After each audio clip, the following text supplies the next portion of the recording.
সুপ্রিয় শিক্ষার্থী বন্ধুরা, আশা করি আপনারা ভালো আছেন। কোর্স ফাউন্ডেশনের পক্ষ থেকে আমি মশুর আপনাদেরকে আজকের এই টিউটোরিয়ালে স্বাগত জানাচ্ছি।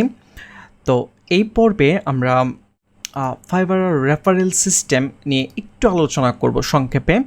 তো যেই পর্বটা আপনারা এখন দেখতে পাচ্ছেন বা শুনতে পাচ্ছেন, এই পর্বের পরেই ফাইবারে কীভাবে অ্যাকাউন্ট করতে হয় এই প্রসেসটি আপনারা পেয়ে যাবেন, ওই ভিডিওটি আপনারা পেয়ে যাবেন।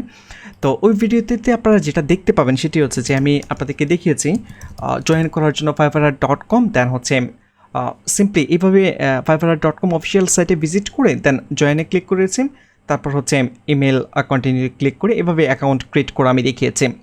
বাট আমি আপনাদেরকে রিকমেন্ড করব আপনারা অবশ্যই রেফারেল লিঙ্ক ইউজ করে অ্যাকাউন্ট করেন।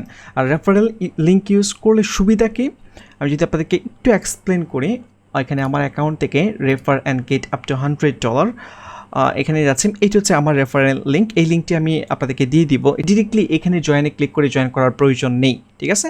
ওকে, আমি আবার একটু রিফ্রেশ করতেছি, হিস্টোরি জাস্ট রিমুভ করে এখানে রেফারেল লিঙ্কে আমি ভিজিট করতেছি। এটা হচ্ছে আমার রেফারেল লিঙ্ক। তো আমার রেফারেল লিঙ্কে আপনারা জয়েন করতে পারেন। ওকে, এখানে ক্লিক করতে হবে না, অটোমেটিকলি পপ আপ হয়ে আসবে যে sign up to get 20% off your first order. Okay, এখন যদি রেফারেল লিঙ্ক ইউজ করে আপনারা সাইন আপ করেন, এটার বেনিফিট কি আমি আপনাদেরকে রিকমেন্ড করব যে ফাইভারাস রেফারেল সিস্টেম নামে একটি টপিক রয়েছে, আপনারা স্ক্রল ডাউন করলেই পাবেন। ওই ভিডিওটি আপনারা দেখে নেবেন, ওই টপিকের ভিডিওটি, তাহলেই আপনি একদম ক্লিয়ারলি বুঝতে পারবেন যে রেফারেলে কী কী সুবিধা রয়েছে, ঠিক আছে? তো এটা হচ্ছে আমার রিকমেন্ডেশন। ওকে, রেফারেলে আপনি যদি অ্যাকাউন্ট করেন, এতে আমিও লাভবান হব এবং আপনিও লাভবান হবেন, ঠিক আছে? তো আজকে টিউটোরিয়াল এই পর্যন্তই। নেক্সট টিউটোরিয়াল থেকে আপনারা অ্যাকাউন্ট ক্রিয়েট কীভাবে করতে হবে everything details step by step পেয়ে যাবেন। ওকে, ধন্যবাদ।